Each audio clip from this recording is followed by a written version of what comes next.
Onassis Foundation.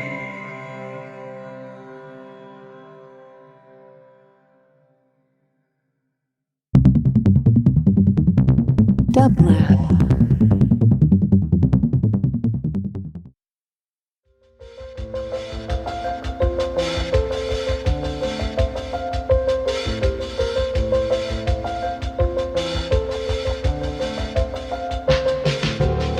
Welcome to the Quarantine Tapes, a daily podcast from Onassis, LA and Dublab. Hosted by Paul Holdengräber, this series chronicles shifting paradigms in the era of social distancing.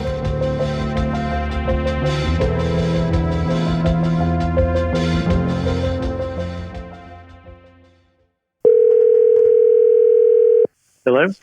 Hello, could I please speak with Ayad Akhtar? Hey, Paul. Ayad, what a pleasure to have you on this call. Thank you so much for taking my call. Yeah, of course. It's really good to hear your voice. Tell me, Ayad, how have you been spending these 10 delirious months?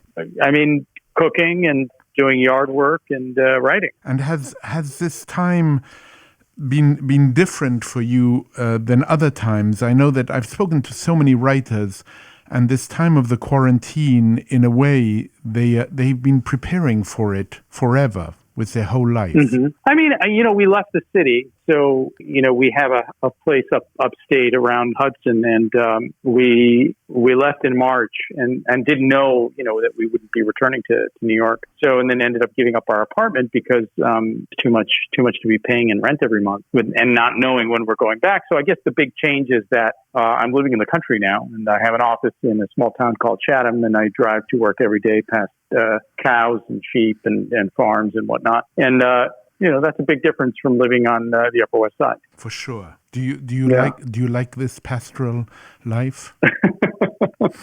I mean, I don't know. Yeah, I like the idea of it. I like the idea of it quite a lot sometimes. the idea of the pastoral. I've always well, thought, that's all it is. Really, it's just an idea, right? So Ayad, reading Homeland Elegies and thinking about your work, I was brought to a quotation, as you can imagine. Carlo Ginzburg, the great Italian historian, who said something that truly I would love you to react to. He says, "A long time ago, I suddenly realized that the country one belongs to is not, as the usual rhetoric goes, the one you love, but the one you are ashamed of. Shame can be a stronger bond than love. Repeatedly tested my discovery with friends from different countries. They all reacted the same way, with surprise, immediately followed by full agreement, as if my suggestion was a self-evident truth, claiming that the burden of shame is always the same. In fact, it varies immensely among countries. But the bond of shame as a bond, invariably works for a larger or smaller number of individuals." It's a provocative thought, and I sometimes worry that the Continentals have a tendency to take a deep insight and they push it to an extremity of articulation that maybe betrays the original truth of the insight. I mean, I don't know that that's true, what he's saying. I think it's a provocative thought, and I think that certainly shame is an important part of whatever belonging we actually have rather than the one that we choose. But I think love matters. And I think, loving where you're from or loving your home or feeling nested in the dwelling place, in the idea or the physical location of your home, a commitment to your town or to your state. I mean, I feel more like somebody from Wisconsin at times than I do from somebody from America. I feel a profound sense of kinship and love for my state. And am I ashamed of our politics? I don't know. I don't know that I'm ashamed of it. I think I feel that there's a certain inevitability to what's happened in this country, and I'm not so much ashamed of it as I am surprised that it's taken us all this long to sort of recognize what's going on. How do you mean inevitable? We've been pulling apart the foundations of collective life for 40 years. And we have been legislating and idealizing individualism for just as long. And we have been removing the impediments to self-enrichment at the cost of our fellow neighbor and our fellow American. I mean, we have made it possible ideologically to sell off our national infrastructure for the sake of individual benefit, personal enrichment. That's been going on for a long time. When you start pulling apart the country and its infrastructure and its the ideological pillars that bind people together, and you turn everybody into a merchant who is trying to monetize gain and benefit and upsell their neighbor and upsell everybody in their family, you're going to have a country where solidarity has collapsed and where there is no guiding rudiment. There's no way to come to any kind of collective agreement about a larger good. So in a way, we are reaping what we have sown. It's not really the fault of Donald Trump, what's going on. He really is just the most obscene embodiment of our national affliction. I'm not sure that the current charade, provides us an opportunity to even understand what the real problems are. I do feel encouraged by the fact that people are finally taking some of this stuff seriously, and I think it in large part has to do with the pandemic.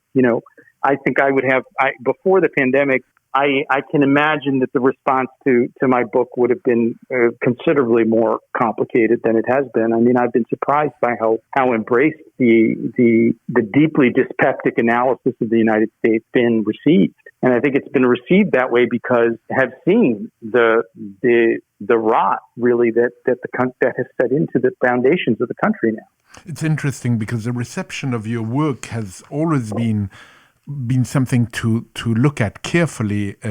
You've said that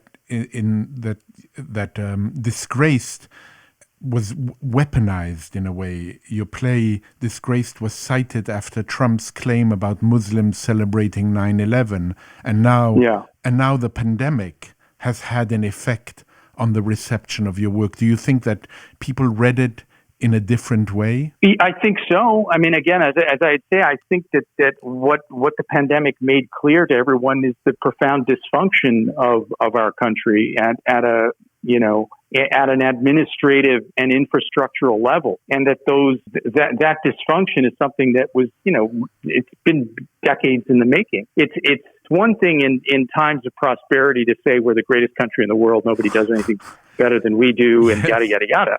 Yeah. But then when you're up against a kind of disaster like this, which requires a concerted effort and something we as Americans have completely forgotten, which is sacrifice. Everyone seems to think that being American means getting what they deserve or getting what rights they have or whatever they think they are entitled to, and that the United States exists as an entity to sort of support the fulfillment of their ambitions and their desires. That's not the substantial.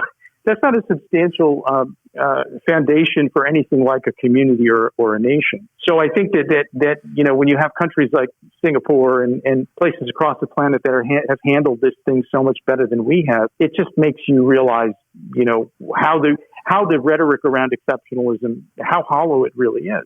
So I think it's within that context that it makes it easier to sort of see what the narrator of Homeland Elegies says he finally started to see about this country, and it had nothing to do with being Muslim. It just had to do with finally opening his eyes to what it meant to be American.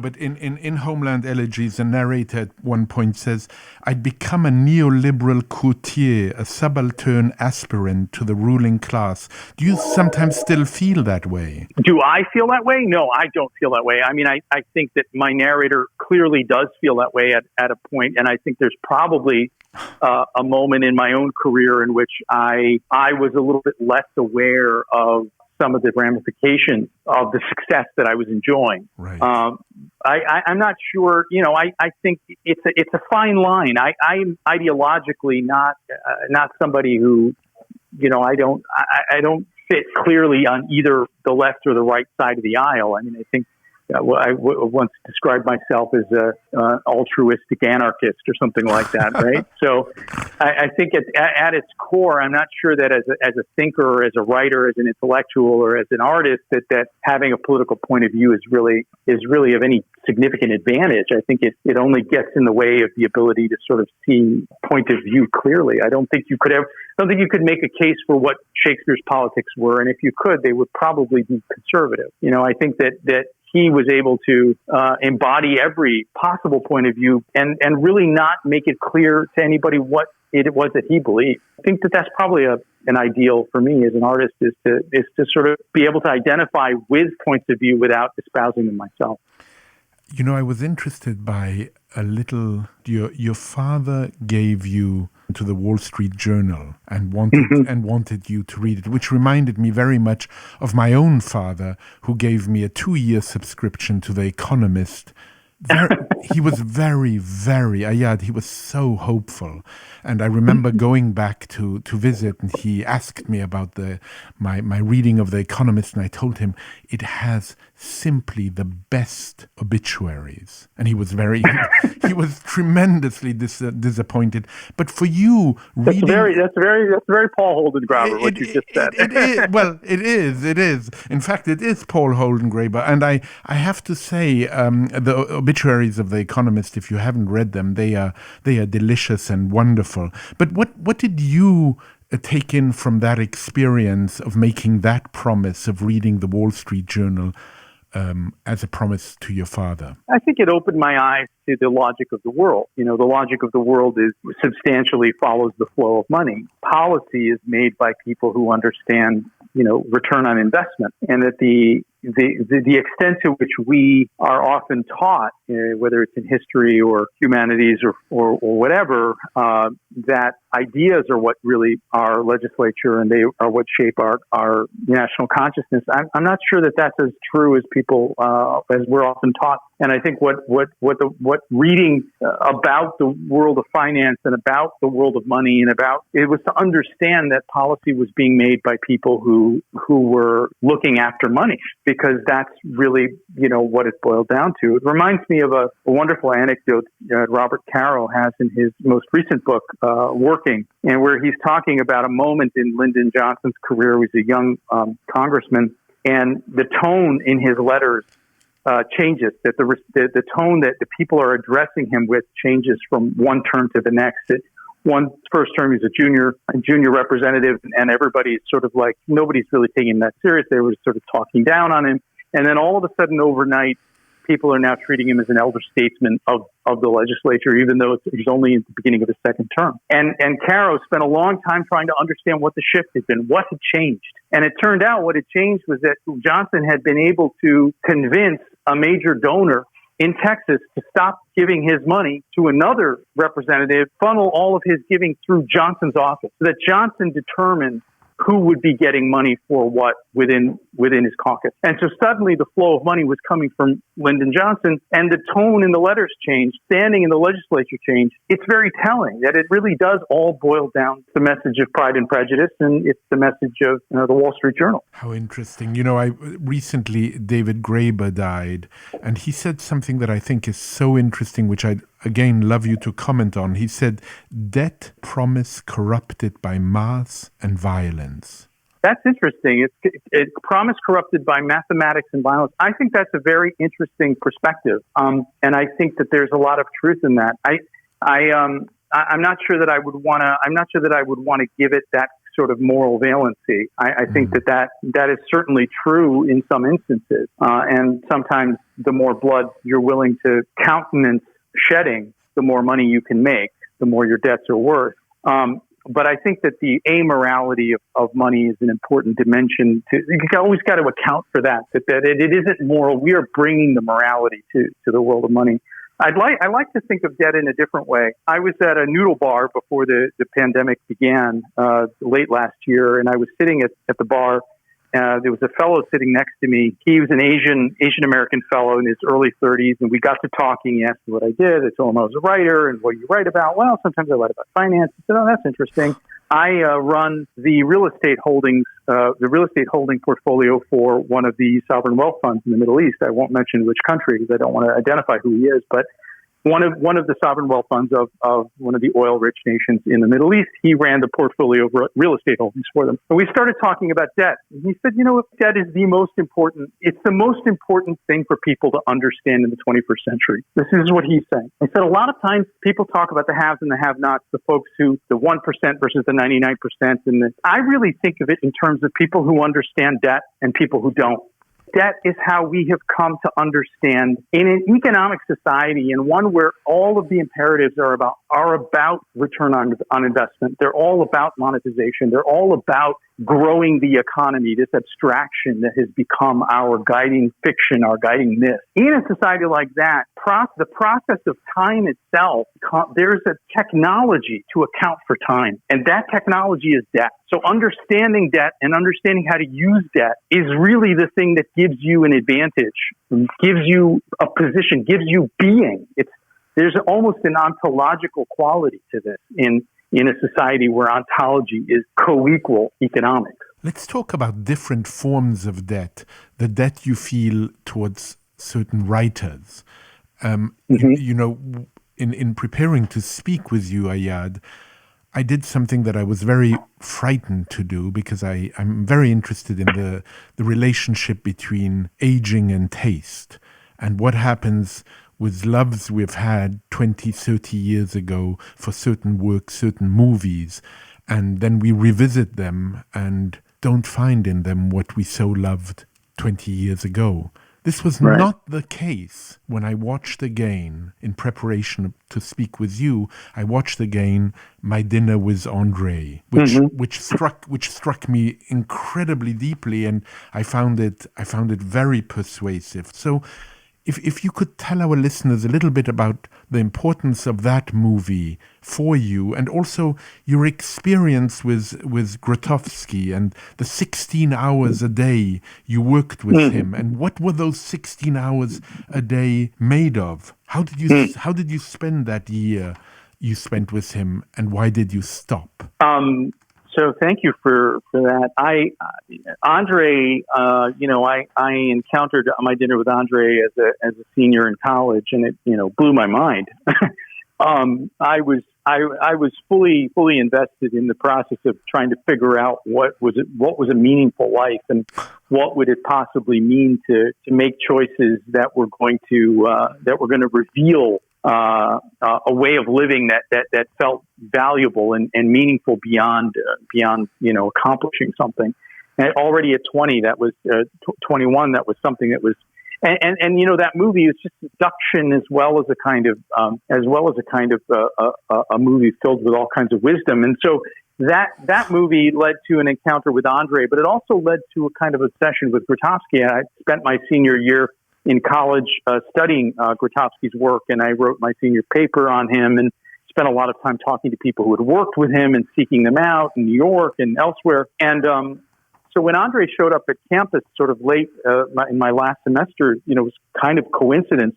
But I knew that I wanted to ask him if there was any chance he would, facilitate an introduction to Grotowski, because I wanted to work with him. And I knew that Andre would have some question about why I would want to do that. And I also knew that there was an answer to that question that would at ease, and it went as follows. Andre asked me, said, well, yes, of course, I know Jerzy and I can call him, but why do you want to work with him? And I said, well, if Gurdjieff were alive today, I would want to work with Gurdjieff. But Gurdjieff is dead, so I want to work with Grotowski. And I knew it was a kind of a code that was going to open the door. And lo and behold, 2 weeks later, I got a call from Andre, and he said, "I've spoken to Jerzy. He's waiting for you. Get on a plane." So I got on a plane and I went to Italy, and I spent a year working with him. And so, just to sort of explain the coded comment there about Gurdjieff, please. Gurdjieff was a Greek Armenian philosopher mystic. Started a kind of spiritualist movement, I suppose you could call it, but had an institute in France, in Fontainebleau, where he was training and working with people to develop their capacities to be present, if you will, for lack of a better way of putting it. some of the work that Andre talks about in My Dinner with Andre was inspired, that Grotowski was engaged with, he was inspired by Gurdjieff. And I had spent enough time studying Grotowski to recognize that and to learn that. So that's why I knew that code would work. And essentially, in working with Grotowski for a year, what it was is it called an attempt at a permanent education, in the sense of, he had spent his whole life teaching actors how to inhabit extreme emotional expression and extreme states of inner being. Sort of whether it was ecstasy or declivitous sadness or the extremes of human experience. He was teaching actors how to hold those experiences in their bodies and express them, basically to be in those places. And so in a sense, I think at the late 60s, he said something like, we figured out how to live on stage. We figured out how to be fully alive on stage in so many different emotional states. Now the question is, how do we take this technology and how do we apply it to life? How can we be more alive in life? And so at the end of his career, what Grotowski was engaged in was really using these very extreme acting and vocal and physical techniques to expand the compass of possible experience in groups, young actors. I was really a young actor, aspiring director at the time, and working 16 hours a day on the imagination in the body, on emotional plasticity, on the ability to articulate and express emotion vocally and physically. And all of those things, his surmise was that if that training was undertaken well and thoroughly enough, that it would be a capacity you could carry into your life, that it was something that would never leave you. And I think there's probably some truth to that. I think I developed an emotional awareness and an ability to suffering consciously and to brook certain intense and extreme emotional states that has served me well as a writer. I think that part of the emotional intensity of my work comes from my ability to do those things, which goes back to my year working with Grotowski. Your year with Grotowski, which came to an end. You stopped. Yeah, it was perhaps Ayad too much, and in a sense, the conversation between Andre Gregory and Wally Shawn in the film is the too much of it. Yeah, I mean, I think there were particular circumstances around my year in Italy with Grotowski, which meant that I wasn't going to stay for more than a year because I was at the tail end. He had been working with a Haitian voodoo priestess initiate for 25 years named Maud Robart, extraordinary woman who André Malraux had written an article about in France years earlier, and sort of Grotowski had gotten interested in her and in some of the work she was doing, where she was bringing ancient performance techniques into a kind of performance art that Grotowski, that was just how Grotowski found her. And she was an extraordinary woman. I was involved working with her and Grotowski, and their relationship was really kind of at a breaking point toward the end of the time that I was there. They'd been working 25 years, and it was time for her to move on. She didn't want to work with him anymore. He had it with her. So there wasn't really a structure or an infrastructure for me to stay on, even if I really wanted to. But that said, I'm not sure I wanted to, and I'm not sure it was because of a surfeit of presence. Right. It was really more that I started to feel somewhat uncomfortable with the nature of the social hierarchies that existed within the group and within the work. I think it was fine for a year to be apprenticed in the way that I was, but I think that beyond that, it was time for me to sort of set out and go my own way. I had noticed over the years, over the 2-3 years that I had spent studying Grotowski and then working with him, that people who spent too much time around him tended to do work that looked like his work. And that I did not want to be somebody who was an acolyte of Grotowski and who was trying to find again some form or some aesthetic that was, that was an Eastern European, Polish warrior thing. And I'm Muslim kid from suburban Milwaukee. There's no overlap. You know what I mean? Right. So it was time. It felt intuitively that it was time for me to go, and there was also not really any opportunity. Maud and him had this, huge falling out. So it all made sense. It was the right time for me to go. But I'm so grateful for the work that I did with him, and I really do think that he's a handful. Maybe there's 2 or 3 people I've met in my life who have set the bar of what's possible, what I've seen, and he was certainly one of them. Well, so spending as much time as I did with him in my 20s, early 20s, was very formative. I'd be curious who the other 2 are, and perhaps by asking you this question, we will get to them. It's your reaction to reading Salman Rushdie's The Satanic Verses, where you say, and I found this extraordinary comment, Ayad, you said it's a book filled with so many unthinkable thoughts. And I'm wondering what other works and perhaps what other people have had that hold on you of unthinkable thoughts. Wow. Well, what an extraordinary question. I think that it would have to be, circumscribed within the sort of various fields of study that I've been involved in. And I think that, certainly Rushdie, unthinkable thoughts for me as a late adolescent coming out from under the shadow of my own childhood faith. And so the unthinkable thoughts were of earth-shattering nature because he was really questioning the foundation of my own, what I've been brought up to believe. Dostoevsky done that too in Karamazov for me. It was a book that I discovered about the same time. And then, along the way, all kinds of, folks who have unthinkable thoughts when, studying the psychoanalytic tradition and really sort of encountering the deeper current of the attempts to articulate the human in Winnicott or some of the sort of borderline psychotic, offerings on display in Jung's work, all of which, reshape what we imagine or think could be possible for human beings. And, it's really hard the collective discourse, the space of collective thinking, the sort of the mass, what Heidegger would call the they self, doesn't allow for a huge amount of room for some of these more articulated and deeply nested points of view on reality, which I think, are instances of human freedom. I think it was Foucault who once said that we have yet to understand the dimension of freedom represented by madness.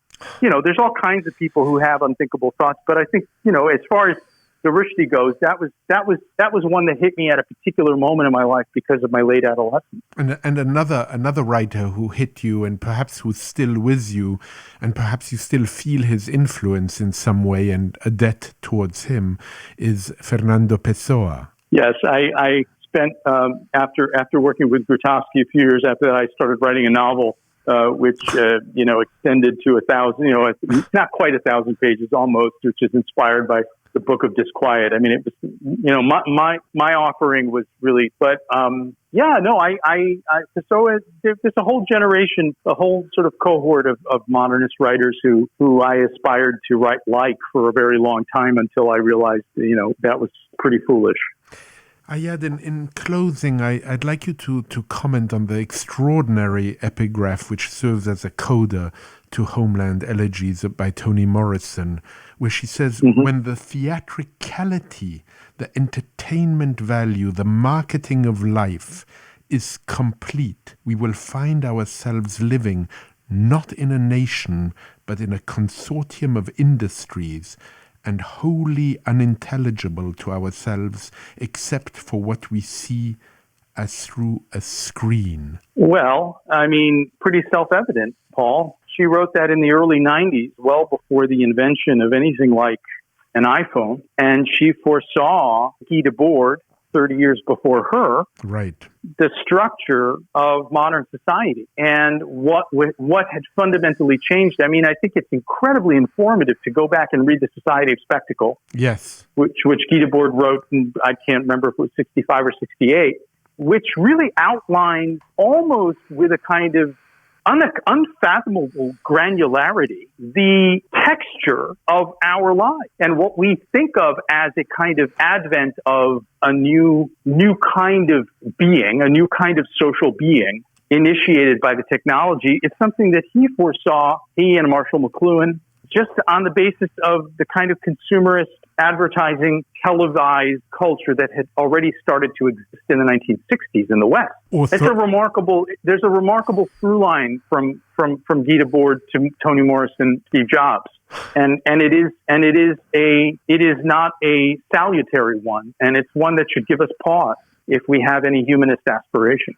Or Thoreau, who said that men have become tools of their tools. Ayad, it's been a real pleasure speaking with you. I could go on for a very long time. But Pleasure's mine, always, Paul. Well, it's a two-way street. Thank you so much. Oh, thank you, Paul. And take good care of yourself. Bye-bye. You too.